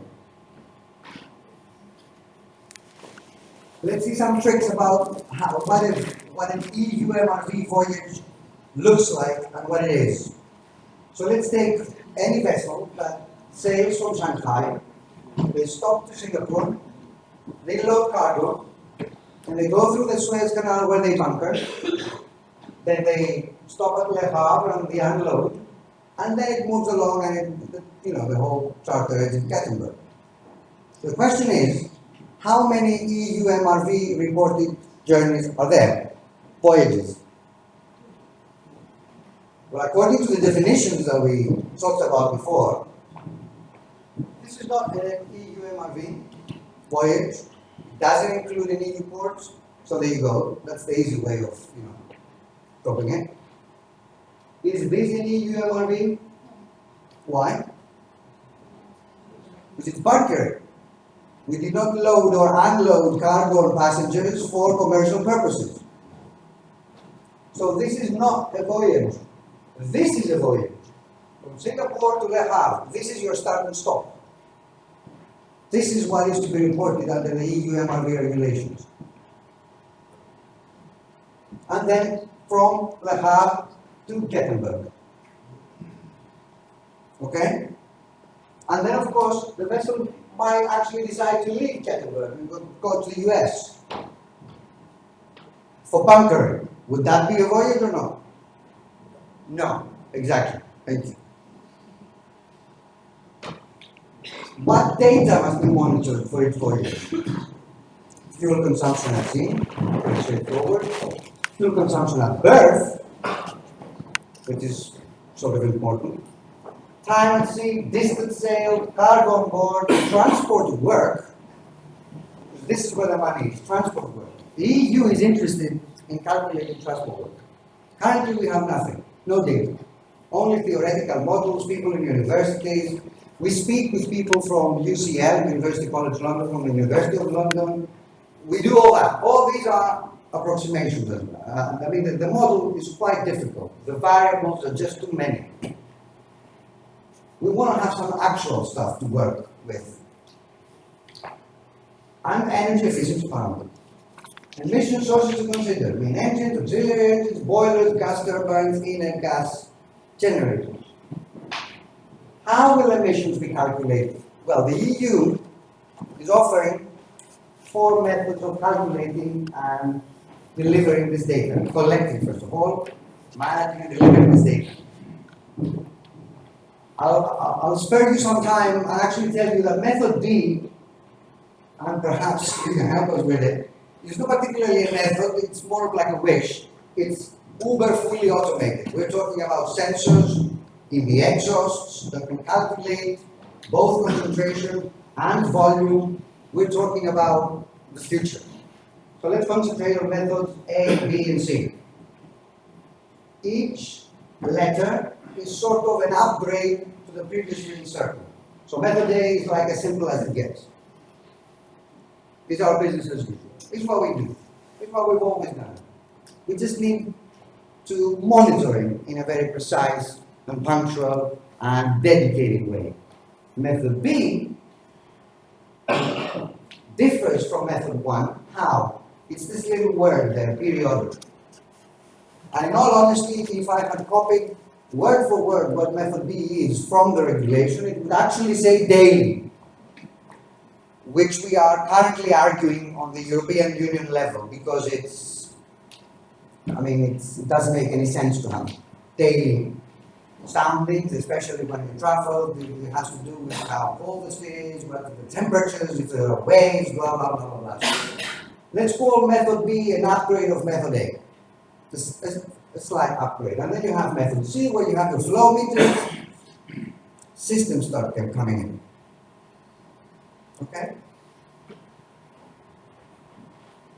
I'll skip through the slides kind of quickly, but as you understand, vessels that are above 5,000 deadweight are plenty in type. So you have your LNGs, your raw axes, you have very niche or specific market vessels where, okay, the European Union offers us guidelines on how to calculate their transport load. Equally, for the emission factors that shall be used, we have heard and collected feedback about emissions factors that have to do with new type of fuels, and we're talking about all these things at the European Union level. But you can take a picture of it. What is covered by the monitoring plan? And before we discuss what is covered by the monitoring plan, let me go back and sort of like recap. We like recaps for shipping, don't we? It's a good thing to remember what we said. So each vessel and the company as a whole requires a monitoring plan. What is a monitoring plan? It's just a meticulous and very detailed explanation of how you do what you do. And this monitoring plan has to conform with the European Union set regulations.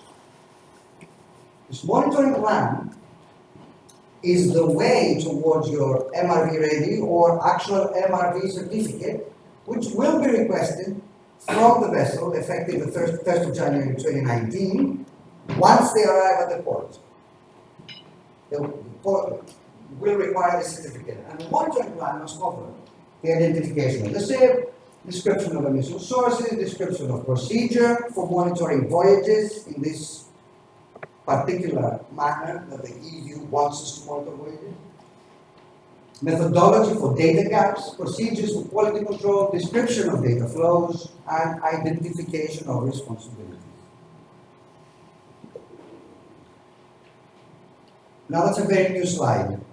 I think you're the first to see it actually. This is our first news. What happens in the case of non-compliance? It's a question in everyone's mind. Personally, I also have experience from clean and renewable energy in industrial projects. Before that, I was with Shell for about a decade. So there's a lot in there. I can definitely tell you that when it comes to CRs, when it comes to this little surrendering part of the equation, in shipping we don't have surrender, but we're going to have these little penalties. This is just an opinion, so there's a disclaimer here. So this is not practice on, this is just an opinion. It's much better, if you like, to handle it in this case, where each member state is responsible for these penalties, than actually having a vessel to surrender their emission sources through the purchase of CRs or European carbon credits. One of the reasons is that their price is uber volatile. I have true stories and examples where we started the business plan and the financial model of an industrial project earning 200,000 CERs, carbon credits. The carbon credit was 22 euros. 200,000 times 22 euros, that's good money. And then the CR went down to 40 pence. So, by not having a surrendering through carbon credits, you increase your OPEX, if there are going to be any OPEX, because there might not be any OPEX, might be very well benchmarking. You increase the level of accuracy. Otherwise, if you just know at the end of the year that you need to buy 1,000 carbon credits, but you don't know how much is a carbon credit, you either need to hedge, forward buy, forward sell, you're going into financial sort of engineering and different sort of tools. And let's not forget that we're talking about shipping here. Our job is a different job. So, they're thinking that the penalties are going to be defined by each member state. So UK is going to be responsible for UK penalties, Greece, and so on and so forth. They must be effective, proportionate, and dissuasive. Okay, makes sense. Otherwise, it's not a penalty. And if, in the case of non-compliance, so you're allowed to not comply for 2 consecutive years with your penalties, and then you are banned from visiting the European port until such time that you correct your identified gaps. So as you realize, the EU MRV is a ticket to trade. You have it, you trade. You don't have it, you don't trade. That's how the European Union is going about it. That's why it is becoming important. Very important. Now, we've heard rumors that the way these penalties are going to be imposed is through, there's going to be a benchmark, and this is like in a couple of years, I'm thinking, right? And you're going to have your own company of vessel results, and then vis-a-vis the benchmark, the port expenses will either be reduced by an amount, if you're a lot better, or increased by a certain proportionate and dissuasive amount.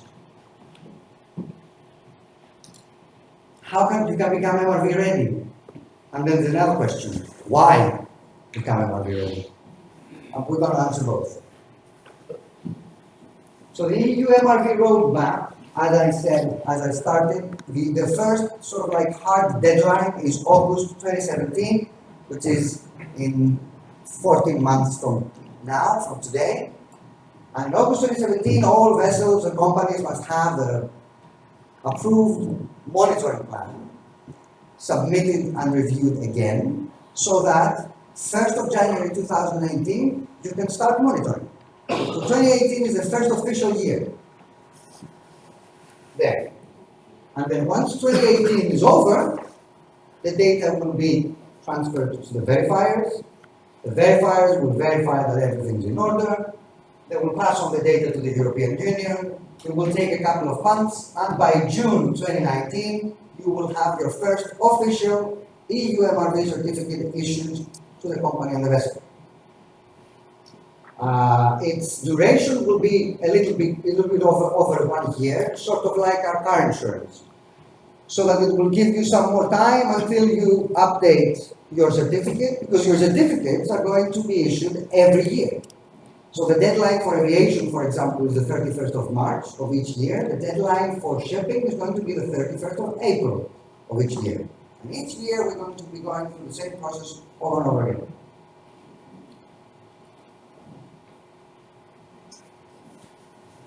What are the advantages of conducting your gap analysis today? Now I'm going to take off my Failure shipping hat. I'm going to be wearing my business, I'm sort of like business consultant hat. I can tell you that the best reason is proactiveness. Is your opportunity to check 2018 with 2017 as the test year. And now I'm removing my business consultant hat again, because this is what in business we call a luxury sometimes. But it's a luxury that usually pays off. Not only with shipping MRV, generally speaking. So you're well prepared. You identify early all the gaps that need to be bridged, whether these are with methods A and B, or whether these are with method C, which requires an ICT solution. You can plan, phase out, budget, and all those wonderful things that reduce stress and surprises. You can advance on the assessment of your monitoring plan, communicate it as a marketing advantage. Charterers, majors will start liking MRV vessels, MRV ready vessels. The same thing happened with TMSA, which is not imposed, by the way. It's something that you do on your own. Nonetheless, it's here. And you comply without delay. And an extra comment from my side, you avoid a horrible bottleneck that I promise you is going to take place, whether this is with Verivavia or anyone else. Leaving it at the last moment, we're calculating about 12,000 vessels globally that will need to go through this process. So the later you go through this process, the bottleneck is just going to become smaller and smaller. Once you are MRV ready, you can issue your MRV ready certificate. So from the European Union, it's from your verifier, which is Verifavia shipping. Now, what is Verifavia shipping? We should have started like this sometimes. It sort of gives credibility. But I thought of doing it the other way around. I thought I went down to the gist of the story and then allow us to explain who we are. What we do is exactly this. We do MRV and S for aviation for many years and in shipping now. For aviation, this whole story has been going on for about 5-6 years, so that's the reason. Shipping is brand new. Our experience is an expert experience on exactly this: carbon emissions, carbon emission management, monitoring, review, and certification. We're globally dependent and accredited environmental verification, all these wonderful adjectives, blah, blah, blah, auditing body. The important thing is not the adjectives. The important thing is that currently, as we speak, we're number one in the aviation, and we've done thousands, literally, as we speak, year to date, thousands. So like one of my favorite writers, Malcolm Gladwell, has written a book called The Outliers. The Outliers is this general notion that you need your 10,000 hours of practice to become an expert. I don't know if you've heard this rumor. You need your 10,000 hours of practice in any discipline. We've had our 10,000 hours of practice. We're truly independent. We have to be truly independent. We're accredited by the European Union. Otherwise, we get our license revoked.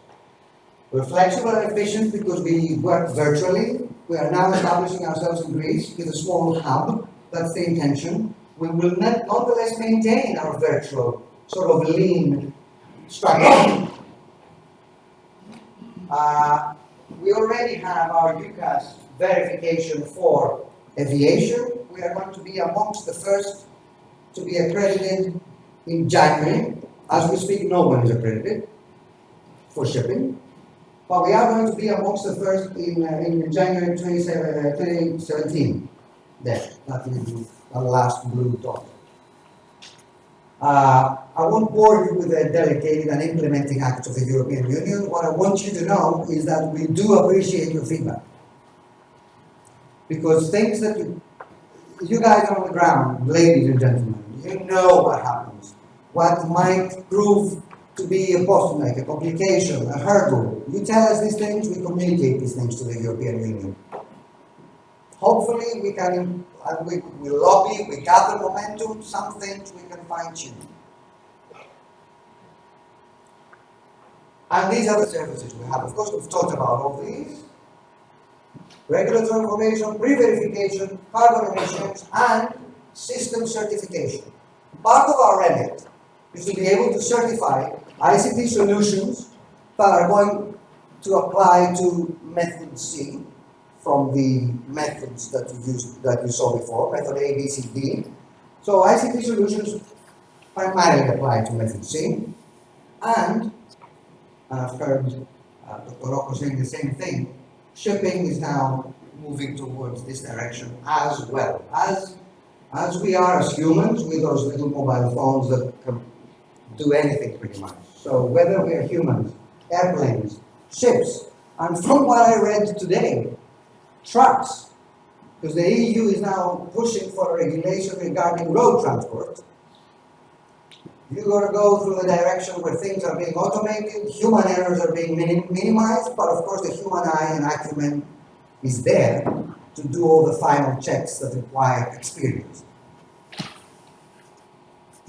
We are setting up our regional headquarters here in Greece. You can find us in India, in Greece, in Paris, and London. Verifavia, we're very shipping. Verifavia is primarily based in Paris. These are our headquarters, and Vancouver, Canada. You can also find us in Danaos 1. So we don't need to roam around the globe. We're also going to Danaos 1. As we speak, we are the only MRV accredited verified there. You can select the menu, and these are the services we offer.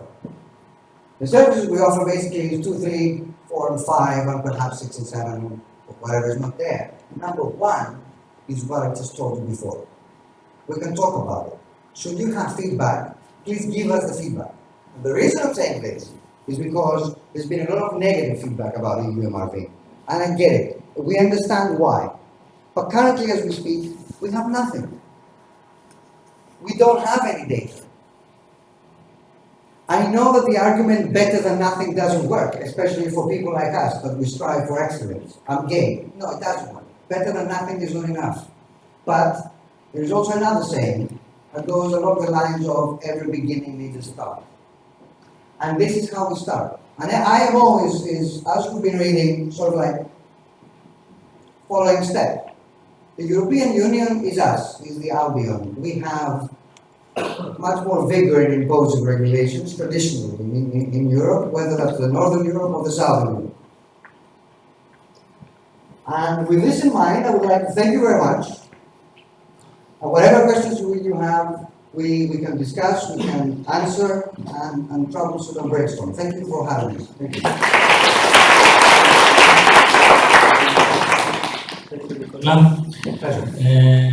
Our next speaker is Theodor Papazoglou, our Business Development Executive, who is going to talk to us about the Danaos efforts on providing an MRV-ready solution.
Hello. Hello. Thank you and welcome. My name is Theodor Papazoglou. I'm in Danaos in business development. I will try to keep this under 5 minutes because this is the worst time for somebody to speak longer. So let's start. In respect to the MRV regulation, Danaos is building an MRV tool with one goal: to help you be in compliance with the MRV regulation. So the Danaos MRV tool is going to be an integral part of the Danaos Vessel Enterprise Suite, and the sole scope is to address the MRV regulation. So, as Mr. Theodore very vividly said, there's 3 main pillars. Apologies for that. It's monitoring, reporting, and verification. We in Danaos are focusing on monitoring and reporting. Simple as that. So, what's the problem? This piece of paper, a very fancy name of Regulation 2015/757. You can read the rest. So, what's the solution? It's Danaos MRV. MRV is, in our opinion, the European Union's version of Ship Energy Efficiency Management Plan. It pretty has the same metrics, pretty much the same definitions, so we feel comfortable about this new regulation and understanding it. So there is the monitoring, and the Danaos MRV solution will be compatible with all methods, with all 4 methods or a combination of them as described previously. And the data collections can be collected as following: either from Telegram reports, and this is where you see the integration of the Danaos MRV with the rest of the Danaos Web Enterprise Suite environment, or from onboard equipment and sensors. Pick any sensors, any equipment you might want. We can take the data from them and insert them into the Danaos MRV tool. So, the Danaos MRV is going to be smart. It is smart. It discriminates which voyages fall under the EU MRV regulation: intra-EU voyages, inbound, outbound EU voyages. It validates and performs a very smart cross-checks of the data taken against predefined rules. It pre-verifies, in a sense, some consolidated data before sending them to any verification body. That way you have data that makes sense. We try not to put in garbage, so not to take out garbage. All the Danaos MRV data that are being used are actually data that flows through the commercial suite and the technical suite. This is another example of the level of integration of the Danaos MRV tool with the rest of the Danaos suite.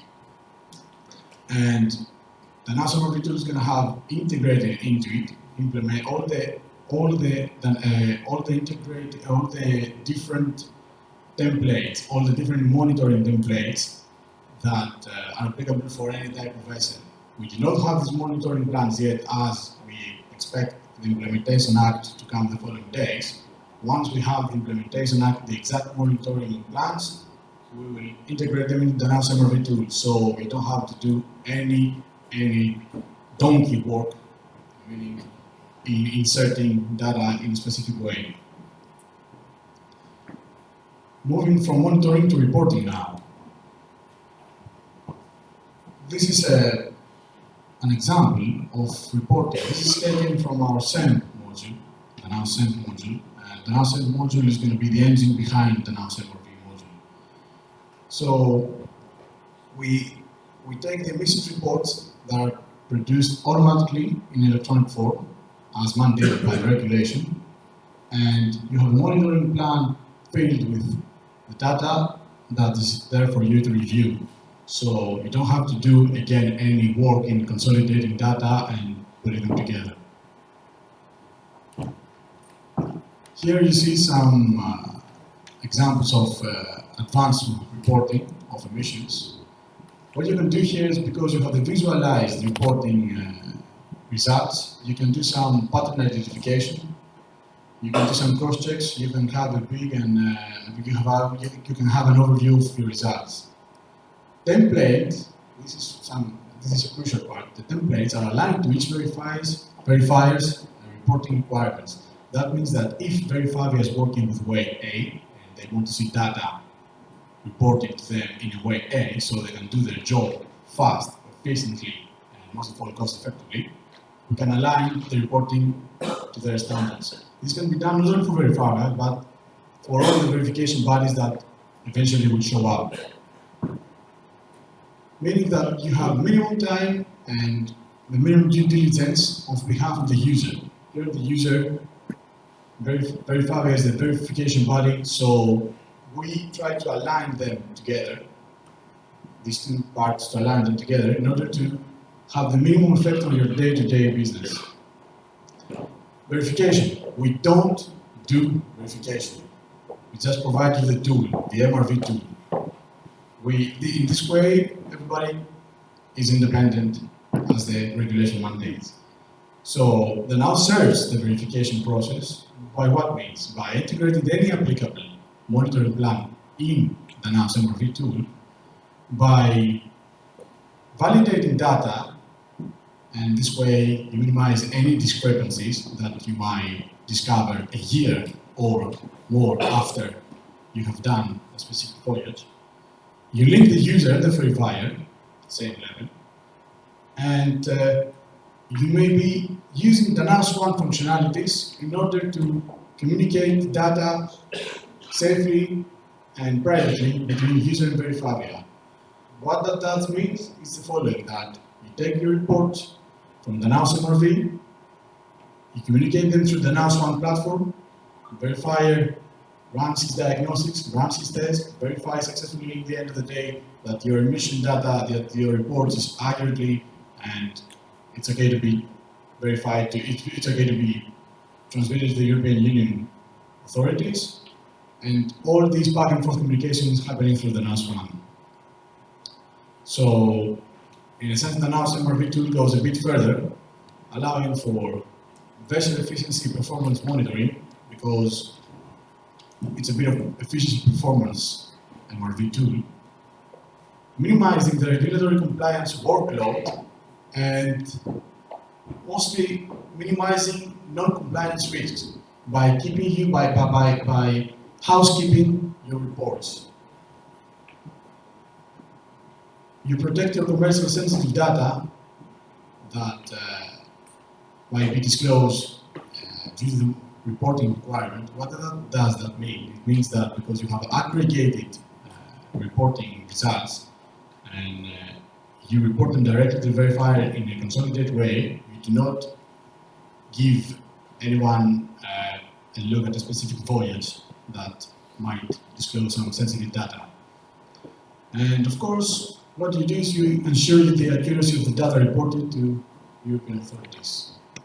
So, a few thoughts about MRV regulation, EU MRV regulation, is actually an effort to quantify the actual environmental footprint of shipping, an effort to regulate maritime industry landscape, and identification of proper measures in order to mitigate the greenhouse gas emissions originating from large ocean-going vessels. And the last thought is MRV regulation the first stepping stone in order to impose tax on shipping?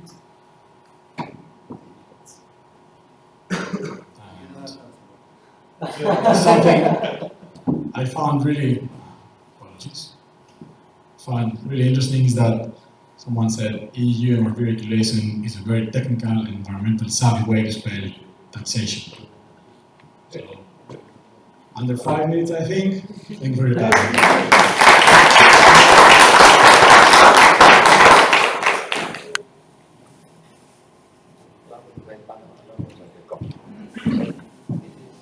It is amazing, amazing, because MRV is application day 2018. Single window has exactly the same application. European single window, meaning ports cannot enter the European ports if they don't clear it. So why so much knows about MRV and no knows about the single window? I mean, this is the first one. Now, nobody knows what you have to report because we don't have the template here. 90% of it, or 95% of it has pretty much been defined. But Even I mean, the extra boxes and everything. It's No, no, no. minor detail. I want to do it daily, I want to do it weekly. I mean, cumulative for a passage per day, per 24 hours. It's per EU reported voyage for the whole year. Summary per voyage. No, but is it for each voyage per day or is it per voyage? Per voyage. So you don't have to. Summary per voyage. Granularity is not every day. If you do the sounding just before the voyage, just before you enter perfect, just after you leave perfect. If you bunker just before or after bunkering, Right. and then at the end of the voyage, these are the four sort of like major sounds you need to do, or six, how many did I say that you need to do? That's it. Method B includes that like daily thing. But you see, I didn't include it in our slides because it doesn't make sense unless there is a system there that does it daily. You can't ask for someone to go and do daily sounding from the vessel is traveling and that type of thing. It makes no sense. Now, if there is an automated solution, that's a different thing. The automated solution takes measurements anyway, whether you ask it or not. I mean, that's what it does. Not for MRV. No, any automated solution, does the job in an automated way. That's it. Meaning, I do an RRB before departure and then arrival. And then I take the slatches out. And this is what binders are consumed. To start with, if you think about this method, I have never seen that. I mean, such an explanation. I mean, in essence, this is it method says A. it in words, it doesn't say. It says what is the load, what is the transport work, in mass or in volume. Okay, we should mention here that there are special little boxes where you put the special weights, because when you're converting mass to volume, you might have an inefficient or efficient vessel. So if you have a long time charter, you go like, this is what I carry for 2 years. That's why my vessel appears to be non-efficient, but it's not. Transport work. What you are missing is the fuel burn. Remaining on board, we do have remaining on board before departure, Yes. from departure to arrival. What is happening to the separators and purifiers? You have a different plan per emission source. So you can choose any of the 4 or 3, realistically speaking, nowadays, sorry, any of the 3 methods per emission source, plus you're obliged to select a backup method as well. So let's take a simple scenario. You have a vessel with 3 emission sources and 3 methods to choose from. So you say, for emission source 1, I'm going to choose method B as my main method and method A as my backup method. For emission source number 2, I'm going to use method C, which is the ICT, the automated solution, and have method B as my backup solution. Here's my historical data. here is the process that I have in order to collect it, fix it, make it look good, in order to be able to draw conclusions from it. Because we have seen in many instances that the human error element is quite significant. I mean, I fill in a piece of paper, instead of 100, I write 1,000 by mistake, because I'm busy. I mean, it's not done out of intent, it's completely done unconsciously. But you need a human eye to check that, if everything is being done manually. So, if you actually, absolutely, you also need a human eye to check that the sensor is sort of like working like clockwork. The thing is that what they propose, what has been proposed as method A, is, from what we've seen, exactly what we do, what most of us do nowadays. It's exactly what we do. The difference is that you need to break it down in the accurate EU voyage definition. Okay, that's one sort of complication.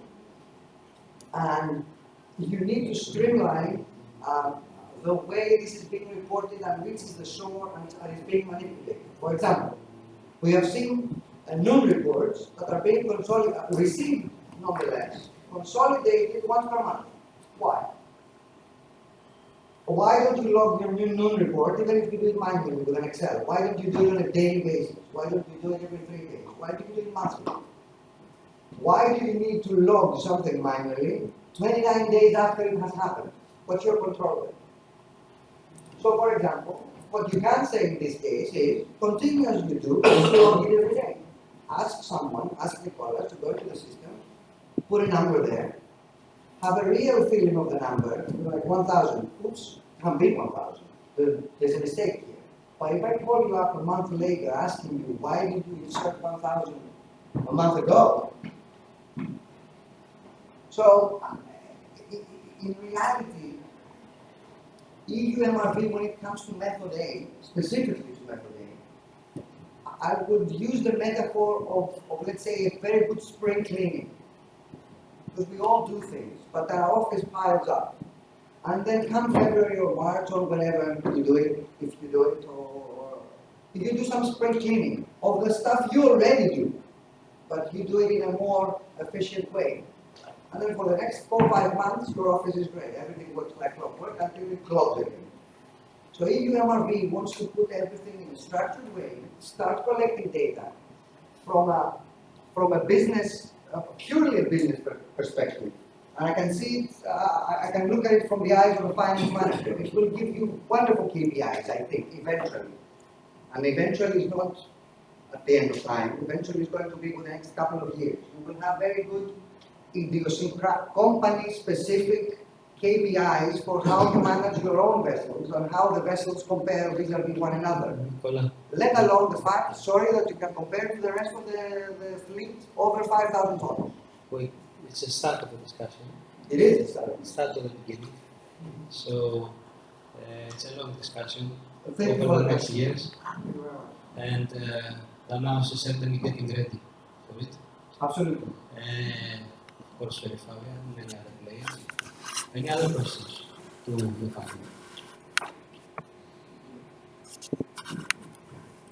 So, yes. I have a question for Stelios. I don't know if. Yeah, he's in the panel. I would like to ask about the web interface. For what we have seen, it seems to be a pretty much ready module, right? Not exactly. We still have a long way to go because we still don't have access to company filing. The full search panel is going to be redesigned. But as a tool to have access externally and be able to browse messages, yeah, something at this point at least is a year. So eventually, when it becomes available to all its extent, will it be a replacement, a full replacement to what we have now? That's the target, yes. Or just the tool for the basic tool for the low users? No, that's the target. Eventually, the mouse is going well. Okay, so you promised Anthony for age of 16. I estimate. Dimitris promised, not Stelios. Dimitris promised, not Stelios. No, Stelios promised.